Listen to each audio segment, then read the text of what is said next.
Hey, what's up, you guys? Woody Jacob here to bring you a review of Season 1 of the TV series called Arrow. And, before we get into it, how much do I actually like it? Well, I bought it on Blu-ray. I bought the first two seasons, actually. Just finished Season 1 today, and I know I'm way behind on it. I know it's in Season 4 right now and just got renewed for a fifth season, which is good. But yeah, I'm slowly but surely catching up, and what did I think of the first season? Really good overall. I highly enjoy the show now. I'm really looking forward to getting into Season 2, which some people said was the best season, but we'll see what I think when I watch it. Arrow is a show I heard about for quite a while. It's always one I was kind of curious to watch, and I remember a while ago I watched the pilot episode, I kind of liked it. But, there's just so many other stuff I was caught up in. It was kind of hard to commit to this, while the other stuff was going on, week to week that I had to watch and keep up with and stuff like that. But I finally got around to really committing to watching it, more often on Netflix, and eventually one of the episodes just sold me on the series completely, and that's when I decided to go and, actually buy a couple seasons. It's definitely one of, if not the best, comic book live-action series out there. The only one I might debate about it against is Daredevil. And I know people go back and forth on that so much. They say, oh yeah, Arrow sucks, Daredevil's so much better, or Daredevil's so boring, Arrow does this, or Daredevil does that, or Arrow doesn't do that. Whichever one you end up preferring, I'll probably have to watch another season of this before I can really say. But you just need to stop comparing them. And yes, they're both based around comic book characters, but yet they're still very different shows at the same time. But anyway, this isn't a comparison video. Of course, this is about the story of Oliver Queen, played by Stephen Amell. Sometimes I mispronounce that name, sorry. But of course, the story of Oliver Queen, he ends up getting shipwrecked on the Queen's Gambit when his father takes him out on the boat, and it turns out there's this whole conspiracy with, a few other characters within Starling City, and, his father actually takes his own life in front of him, and he tells him he has to, basically right his wrongs, and he gives him this list of, people. And so a lot of the premise is built around Oliver looking into these people and, telling them they failed the city and, putting an end to them. But it turns out to be so much more than that. There's so many more layers to what all that is actually meaning. There's no way I'm going to be able to cover everything that happens in the season. But, as you know, it's called a general review, so I'm just sort of giving my general thoughts on it, maybe going into some specifics here and there. And, so overall I really do like it. Stephen Amell, he does a great job in the role. At first, I was a little bit unsure about him. At first, I felt like he was a little bit flat, but damn, as the season went on, I really, really started feeling for him. He really does give a good acting performance in the show, I think. He starts to really show emotions pretty well, and that's one thing this show also did pretty well in the first season. Yes, it's more about the action of it all, but there is some pretty damn good drama to go along with it too. And I know some people complain there's too much drama or romance type stuff in the show. And yes, I've only watched one season, but as of season 1, I think they mix it pretty well. Because Oliver did go on the Queen's Gambit with Sarah Lance, who was, the sister to his, at time, I think they were engaged, or at least they were dating. I forget which one it is sometimes. He's, of course, with Laurel, but he brought her sister on, and so he was basically having an affair with her either way. And she was killed, supposedly on the ship. So that was another traumatic experience. So when he gets back to Starling City 5 years later, it's just a lot of damage, a lot of history. He has to deal with Laurel. He wants to make things right with her, reconnecting with his best friend Tommy, and that relationship just really, really changes as the season goes along.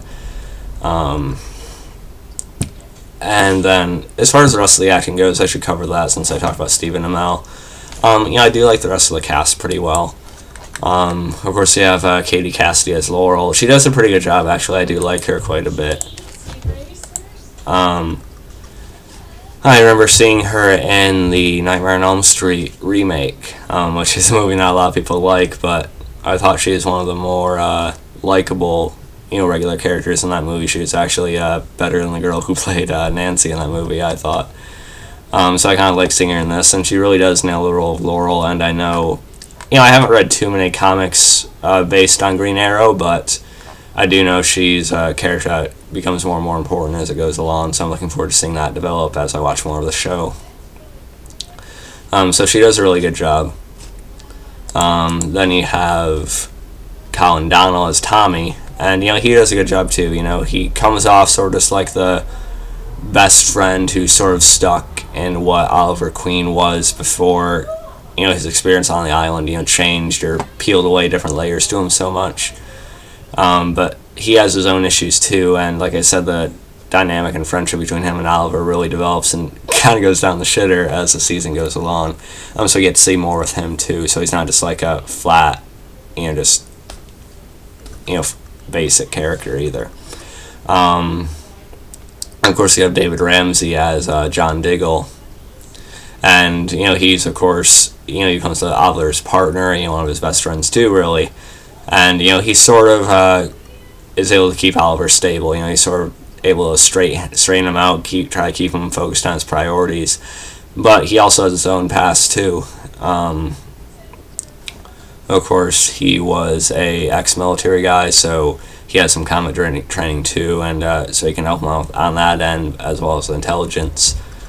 But his brother was also killed beforehand by Deadshot. So he has that trauma in his background. He has feelings for his brother's old fiance or something like that too. So that gets complicated. But we'll talk more about Deadshot and some of the other villains a little bit later. But he does a good job. Then you have Willa Holland as Thea, Oliver's sister. Really good cast for her, I think. She has the attitude about her, but she has certain other qualities about her too. And she's supposed to become a more important character as it goes along too, so I'm looking forward to that. And you have Susanna Thompson as Moira, the mother, and there's so many mixed feelings about her in the first season. Pissed at her being wrapped up in what actually happened to Oliver's father.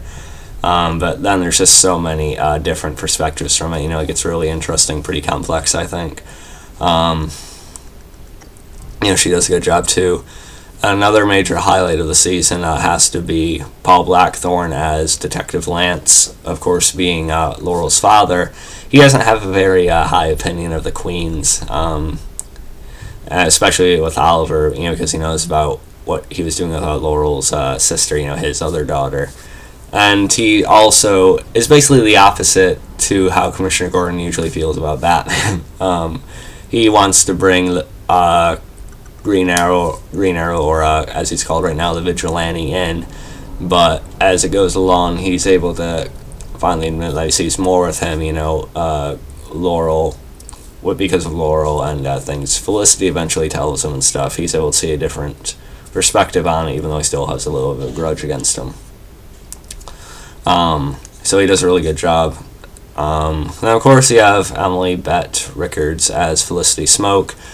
I know a lot of people have complained about her, and again, I'm not that far into the show, so I can't really say how it is right now, but I think she's a likable character. She's cute, she's dorky, and she kind of fits that hacker type character that is essential on the show. I can't talk about every single character. But then you have Colin Haynes, he plays Roy, eventually a love interest for Thea. And again, he's going to be a pretty important character as it goes along too. And then you have John Barrowman as Malcolm, of course, Tommy's father, who's a very interesting character too. At first he comes off like a straight up villain, but then you see his side of things and what he's coming from. And yes, he's the antagonist type guy, but he's just not evil, and that's it. He does have things he cares about too. And like I said, the villains on the show, at least in season 1, are pretty good. It's the main threat is what Malcolm Merlin is actually planning on doing, and he's also a Dark Archer, so he's just as skilled, probably a little bit more than Oliver is at this point, so that makes for some pretty awesome action scenes too. And that's something else I should also talk about. The action scenes on the show are really, really cool. Pretty well choreographed too, I think. And then the other villains on the show, you got Deadshot, like I said. It was cool to see him in it, and people compare the show to Batman and Bruce Wayne, sort of mixing that with Oliver Queen, or he's too much like Batman, but I just think this is definitely the most interesting version of Oliver I've seen. And it's kind of cool to see other characters that we know are connected to certain other major comic book characters in the show too. Makes it feel like it's a bigger world. And the flashbacks, they periodically have flashbacks to what exactly Oliver went through on the island. And we eventually meet a character named Slade Wilson, who of course is Deathstroke. And I know he becomes a bigger factor in season 2, and he returns somehow. But it was really cool to see him, and the guy who plays him, Manu Bennett, he does a really good job, I think. And I can't wait to see what they do with his character in the present time in season 2. But the flashbacks themselves are really well done. As the season went on and got into a little bit later part of it, I did feel like they just had too many of them, breaking off the present day story. I sort of wish they were a little bit more condensed in a way. I appreciate all they're trying to show, and I know there's more later on, but the way they just have it break off the present day ongoings of every episode, it gets a little bit annoying. But I know there's a bigger story they're trying to tell with that, and I'll give them credit that usually the particular flashbacks they have in the episode, they do tie into something going on in the present day. So, it does make sense. It's not just shoehorned in all the time either. And I did talk about the action. The action's really good, well choreographed, exciting.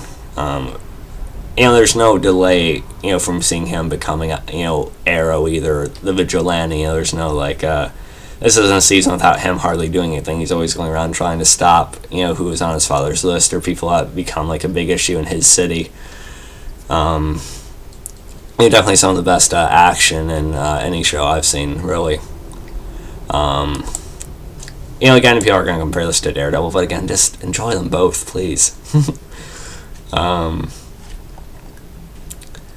And again, I don't know how long it would take me to really, talk about every major plot point in the show this season.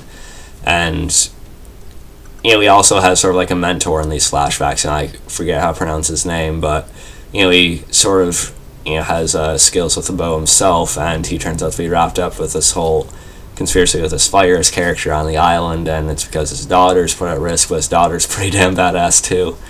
So I'm kind of excited to see. I'm excited to see more flashbacks in season 2. Actually, to see more on what happened with that. But of course, he actually gets shot in the head at the end by Fires, and really the highlight of all that for me though is just seeing Slade Wilson. I can't wait to see how that keeps going. I already said that though, so I apologize if I'm getting repetitive here. There's just so much to talk about, guys. It's just a really, really good show that I think any fan of a comic book should check out. Or anyone who just likes, an action show, action with some pretty good drama, and I think it's definitely worth looking at. And I'm sold on it, I can say I love the show, and also something I do with all my general reviews of TV shows, I, talk about my favorite episodes in the season. And usually I do that because I make a little post about the episode on Facebook the episodes on Facebook that really do impress me. And I did that a few times for Arrow here. The episodes I really liked definitely had to be the ones with Jessica DeGao as Huntress, or Helena, I should say. Of course, I know Jessica DeGao from Dracula, she played Mina, very cute role on that, and I really liked her performance as the Huntress. And I like how her and Oliver have this parallel, but yeah, they contrast so much as they go down, as what they're going through sends them makes them decide to go down to very different paths, or they sort of like handle it differently. So it's a really interesting dynamic there, and I'm glad they kept her alive, because yes, she is a somewhat important comic book character too. So I didn't really think they'd kill her off, but it would have felt right at one point if they did. But I'm glad they kept her character going, and she kind of has a reoccurring role as far as I know. So I'm happy about that. But yeah, her episode's really good, I think. Another episode I really liked was episode 16, I think it was, Dead to Rights. And this one really stood out because it was when Tommy actually found out about Oliver being the vigilante. And, of course, this also showed more layers to Malcolm, Tommy's father, too. And just some really good action on that episode, too. It would take me so long to go through every detail about everything, but that was a really good one. And the final couple episodes were just amazing, especially the season 1 finale, Sacrifice. That was probably the best episode of the season, my favorite. But of course, he had all the shit going down and all the stuff from season 1 culminating, so it makes sense that would be the best episode. We actually had a pretty major character death, too, that I didn't expect. Tommy actually dies at the end of the season. And, I had heard that the character dies at some point, but I kind of figured that it was going to be like season 2 at season 3 thing, really. So I was really surprised to see him die here, and, Oliver also eventually does reestablish a connection with Laurel. It's even to the point where Detective Lance, he eventually admits that Queen's been different since he's gotten back from the island, despite Oliver still trying to act like some of his normal self when he's not in vigilante mode, or acting how people would expect him to. People can still tell he's changed, he's a little bit different. And so eventually Laurel and him reconnect, and there was a little bit of a love triangle with Laurel, Oliver, and Tommy. And Tommy just eventually starts to hate Oliver over Laurel, but also being the vigilante, being a serial killer, as he puts it. But as all this stuff's going down around the city, as Oliver and Diggle are trying to stop Malcolm from using this device to level the Glades, in his own twisted way of honoring his wife, Tommy's mother, who had died. Tommy actually goes in to save Laurel, and it says a lot about him. He's able to still care about her despite how pissed off he was. And I don't know if you guys just noticed me looking at my arm there for some reason. I don't know.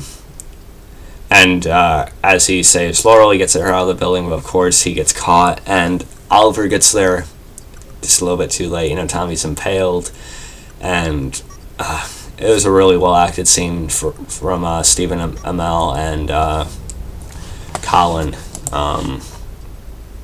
Colin Donnell. They both did a really good job in that scene. Like I said, I sort of knew the Tommy character was going to die at some point, but I didn't expect it in the first season. And I'll be honest, I did cry a little bit in that scene where Oliver watched him die, and Tommy did say he was sorry. I'll admit I cried, so I'm definitely invested in the show now. And that's something I always think about, shows. If it can make me cry at least once or more, it shows me it's doing something right. It shows me I can really care about these characters, and I teared up earlier in the season too, but the final episode made me cry, I'll admit it. So that really proves it's worth something to me. Because you can have the best action in the world, or the coolest effects, or the just some other good stuff, but if you can't really make me invest in the characters like that, then it's not completely worth watching all of it to me. But this show did it. And I can't even imagine how awesome season 2 is going to be. Like I said, plenty of people told me, or I read online, that season 2 is still probably the most well-received season. Because I know it concentrates on Deathstroke a lot, so I'm really looking forward to seeing how they handle that. It'll show more layers to Slade Wilson on the TV show, so I can't wait to see what they do with him. And yeah, just a really, really good show, I think. Happy to have it in my collection. I'm definitely going to buy season 3 once I finish season 2, or get close to anyway.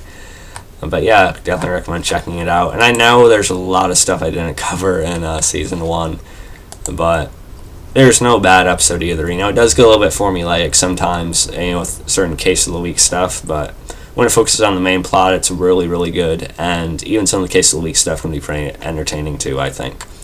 So yeah, hope you guys enjoyed this video. Again, if there's anything about the show you want to talk about with me, feel free to leave a comment below. I'd love to discuss more of it with you guys. So you can follow me on Facebook, Twitter, MoviePilot, and look for InSpoiledDid.com. Catch you guys next time. And yeah, really good show. Happy to finally do a video on it. See you guys later.